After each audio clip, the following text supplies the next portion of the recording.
Ooh, what's up, guys, and welcome back to this amazing game. I first saw this game some 4 years ago on Agadmator's channel, and it really impressed me. In this game, White literally sacrifices all of his pieces. So with the white pieces, we have the Uzbeki Grandmaster Grigory Serper and the Greek Grandmaster Nikolaidis.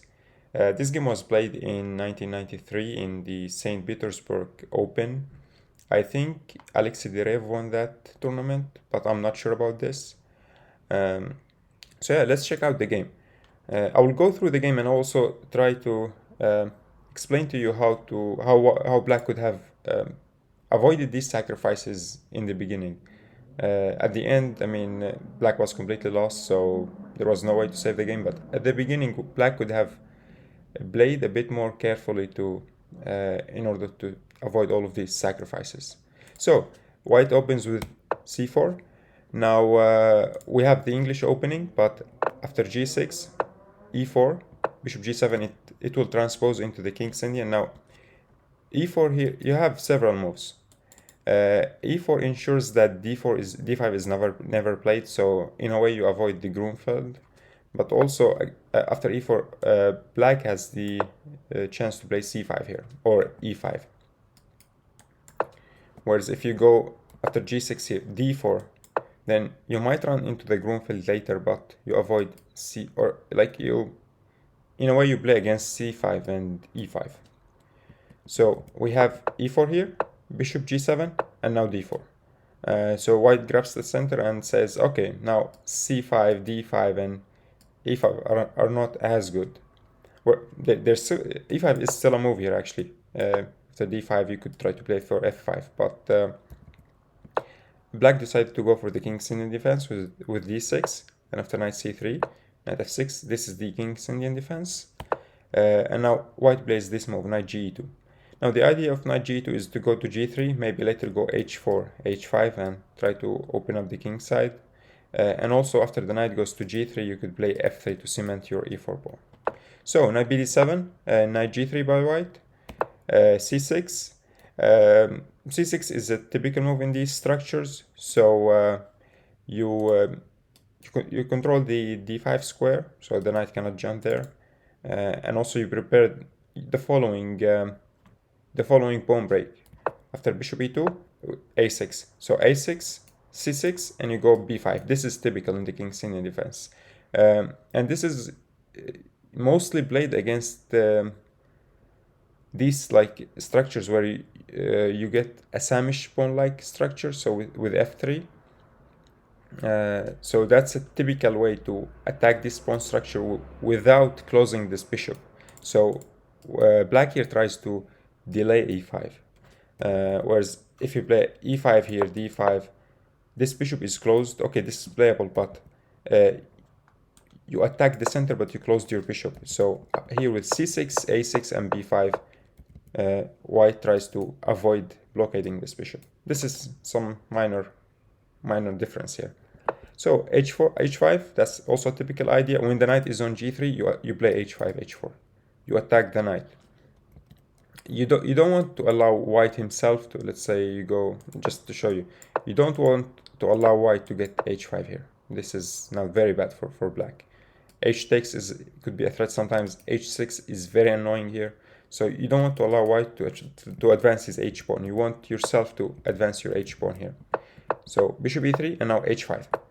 f3 here by White. This is also a typical move with in these variations. You cement your e4 pawn. And now b5 by Black. So Black goes for his pawn storm on the queen side. And now c5. c5 is not the most impressive move here in this position. Castles here would have been a bit better. If the pawn is taken, you just improve your bishop, so Black does not want to take here. And also the difference here after c5, d takes and d takes and d takes, h4 here would have been strong for Black. Why? Because the knight now has to go to f1. That's the difference. The knight on f1 is not very good here. White here Black played queen c7, which is not the best move, and now White took his chance and castled. Now if h4, you have knight h1, and after knight h1 the knight goes to f2. Let's say you go here, the knight goes to f2, it supports the e4 pawn. Now f4 is easier to achieve. So just to show you what I mean here, you have control over g4, so you don't need to worry about knight g5 here, knight g4. The e4 pawn is defended very well, so b4, b5 or b4 is not a threat here. And also this pawn is a weakness. Now, okay, it looks like a strong pawn, but it could be attacked later by moving the rook and bishop f1, and it could fall eventually. So this is the this is why h4 here was important, to stop the knight from going to h1 and then to f2. And also once the knight goes to f1, then castles would be a bit harder to achieve. So queen c7, castles, h4, knight h1, and now knight h5 here by black. An interesting move here is g5. This is the engine suggestion. Now it looks like a free pawn, but it's a bit more complicated than this. So after bishop takes, you go knight takes on c4. Okay, you lose the c5 pawn, but if you don't take the g pawn, let's say if you go knight f2, knight h4, and then you go knight d3, defending this pawn. You don't go f6 here and defend the g pawn. No, you go knight e5. You play actively. So after bishop takes, now notice this one is not attacked anymore, but black takes here and goes knight f4. Now the queen is attacked, the knight is attacked, the dark squares are extremely weak here, and after queen moves, let's say you attack the bishop now. Bishop takes, I mean queen takes. Look at the dark squares. Bishop is coming here maybe. This bishop check is annoying if the queen moves.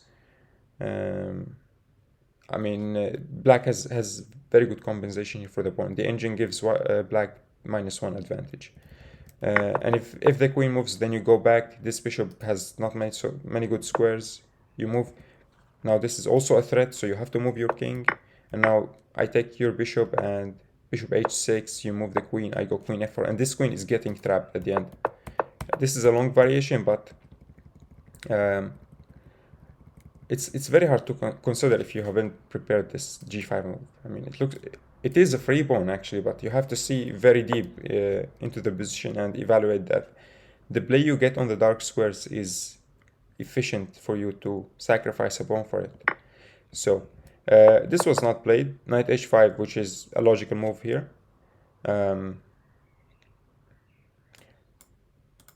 So knight h5, and black here, white went queen d2, just making sure the knight does not jump to f4. And now black played the nice e5 move, again securing this square for the knight. This is a fight for the dark squares here.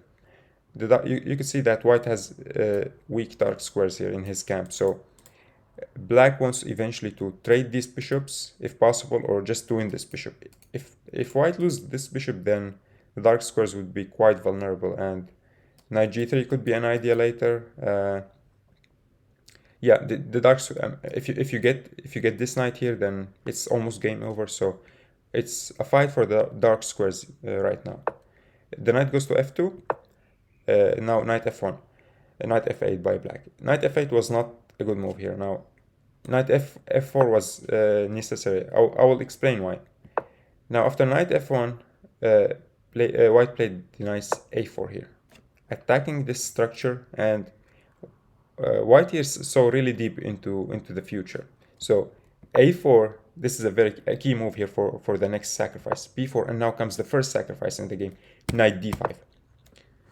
Now c takes. You have to take this knight. I mean, it's very powerful. It could, if you move here, it will jump here. I mean, this is a very bad position. You have to take the knight. So pawn takes, and now e takes, and now f5 here. Not a good move at all. Black should have gone back. I will explain later why. Now after f5, e6, d6, and now queen c6, and now comes the second sacrifice, bishop b5. Now after bishop b5, you have to take the bishop. I mean, your queen is hanging. So pawn takes, and now black plays queen takes here. The best chance was to go back and try to save this position, but say rook takes, I mean queen here, and now queen d5. This is a horrible position. Now this is coming with rook here. Yeah, white is completely winning. But the difference here, if instead of f5, if knight d7, if you go now for the same idea, now bishop here, pawn takes, pawn takes. Now when you go here, let's say c6, the thing is you don't have queen d5 anymore. c6, once the queen goes back, now let's say you go queen d5. Now black has castles. Before, when if the pawn here is on f5, then when you go queen d5, then you have a check here on e6 and then check here, and also you prevent the king from castling. That's why the pawn should have stayed here on f7.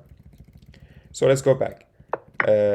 Now f5, pawn goes to d6, and bishop b5, the first sacrifice. Pawn takes, and now queen takes. Black was like, okay, just take back some material and let me finish my development. After rook takes, black played queen c6, defending the bishop and attacking the rook. But here comes rook fa1, defending the rook and preparing some infiltration on the queen side. f5, okay, it looks like this bishop is trapped, and it is trapped. But white played here an amazing move. Rook a7. Or sorry, rook 1 a7. This is a very powerful move. Now, if you take the bishop, then rook takes on c8 check. After queen takes on c8, you go rook e7 check. After the king moves, you play the powerful queen takes on b4. This is with check, but this is coming. Let's say you play knight e6 just to bring some pieces around your king to try to defend. Now, queen check. You have to block with the knight. There are no moves. Rook takes here, and yeah, I mean, if you take, you're getting checkmated. This is obvious. What should you do? You should move. Okay, then I could play actually queen c6 check. I could take here. This is completely winning. So rook here, you cannot take the bishop. So black played knight e7, just d7, just trying to get some pieces around the king and maybe hoping to castle. Before black here is planning to castle, before black castles here, an important move. You want to stop castling. Pause the video and try to see how white in this position could stop black from castling. Well, you stop black from castling by sacrificing more material. Rook takes on c8. After queen takes, the only move, you go queen d5. There's no castling. That's why the f pawn should have stayed on f7. Now black cannot castle. The queen is coming here to check. It's just a horrible position for black. Black also wins the second piece, but that does not matter because queen check is very strong. Queen check, king moves. You could now play knight e4, which is the best move according to the engine, and come to g5 and try to checkmate. This is a winning advantage for white, but white does this in style. He sacrificed his knight first here on d5, then his bishop, then he took the bishop with the rook, and now and then he lost the bishop or sacrificed the bishop on e3, and now he sacrifices the knight. Rook takes on d6, d7. Now the knight is taken with check, and here, pause the video and try to find or like tell me what do you play here. You have three moves as white: king h1, king takes, and king f1. Now, if king h1, I mean, this is checkmate, so definitely not king h1.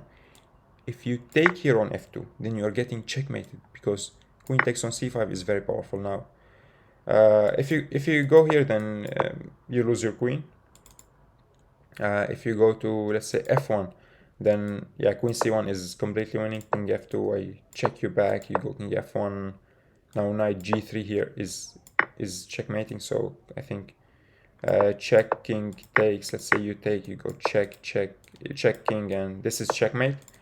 So you have to be very careful here as white. Okay, you have a winning attack, but you still have to play correctly. King f1, you don't take the pawn. Queen goes to e8 to trade queens. Now if you trade queens, you're completely lost here. So rook f7 here, check. What? This is a free rook. Yes, it is a free rook. This is an insane move. after queen takes, which is the only move here, by the way. If you move, I mean, queen takes here, you're getting destroyed. Comes queen c8 check. This is the idea. After the queen moves, oh my god, d7. Black has 1, 2, 3, 4 pieces. White has only 1. But still, white is winning. You have no moves as black. If you take the knight queen, this is obvious. Black here played king f7. And black's idea is, okay, you take... I have a lot of material here for the queen, right? But it's not that simple, because queen b7 check if the rook blocks. Now c6. Oh my god. Now white literally sacrificed all of his pieces. If you take the queen, then I'm queening. I mean, that's game over. This pawn beats all of these pieces here. After c6, black just tried e4. Now c7, e3. You have to be very careful. You cannot queen here, because you get checkmated. After king takes, you get checkmated. So you have to be very careful here as white. White checks here first. After king goes to f7, f6, queen d6 check. King goes to f7. And now again, white repeats, maybe to reach time control here. This is move 39, by the way. King f6, and now queen checks again. King f7. Now, if you repeat, then it's a draw. You don't want to repeat. Now queen takes on e7. After king takes, you queen here again. And now white is completely winning. White sacrificed all of his pieces, but at the end ended up being up material. Black here tried bishop h6, defending his pawn here. I mean, maybe he will just try somehow to go knight here and check, do something. Queen check, king goes back, queen check, king goes to d8, now queen check, and now queen takes on g6. The knight is hanging, the bishop is hanging. White tries the last trick here, e2, king takes, and now again, if you take here, you have to be very careful. If you take here, then this is losing for you. So you have to take the f pawn, and black tried the last trick, bishop e3 here. If you take the bishop, then I queen, and if you take the pawn, then again I fork you here. So king e1 here, and in this position black resigned. What a game. So let's go back. So here, this is very important. You go here h4 if white allows you, before white castles, so that the knight is kicked back, and now the knight cannot do this maneuver and come to f2. And also now it's harder for white to castle. So h4 here was very important. And now e5 to play on the dark squares to get the knight to f4. This is a typical idea here. And here comes the first sacrifice, knight d5. So this is the first move, the first sacrifice. And then white sacrifices the second piece here, bishop b5. And here white sacrifices the third piece, the bishop. And now rook takes, white sacrifices an exchange. And now queen d5. Now white sacrifices the bishop, but then checks and takes the knight and sacrifices the last minor piece here. And here comes the powerful rook f7. This is in my opinion the strongest move in the game. It's something you will never think about here. I mean, this is a free rook, right? But this check is very strong. And now d7. So takes, check, check. White here offers the queen here, the last piece. But he insists on sacrificing his queen after queen takes on e7 here. White literally sacrifices all of his pieces. Just to note here that black should have here, instead of going knight f8, should have gone to f4. Now this is how you stop this idea with knight d5. How do you stop it now? If you do the same thing now. You go knight here. Then I take your knight, and after you take back, or sorry, I don't take your knight first. I go knight takes on e2 check. This is very important. Now I remove this bishop, which could come to b5 eventually with check. I also trade down because I'm gonna win a piece here. Usually want to trade down pieces when you're up material. And now I take the knight and I castle. So I get my king to safety. The pawn is still here. So and now I can think of pushing f5 after the king is castled. And yeah, these pawns eventually you have to push one of them if you want to try to do something. And once you push one of them, then the second one becomes weaker. Now these pawns are blockaded. I will go bishop here or bishop here. Maybe try to go for e4 later and open up this diagonal. Maybe this maneuver is possible. So black is doing more than fine in this position. So it was very crucial here for black to go knight f4 and avoid knight d5. But I think what black here missed was not knight d5, but this insane bishop b5. This is what I think black missed. So yeah, that was the game. I hope you enjoyed. Like, share, subscribe, and write me something in the comments. Tell me what your favorite move in this game is. So thanks for watching and see you soon. Bye.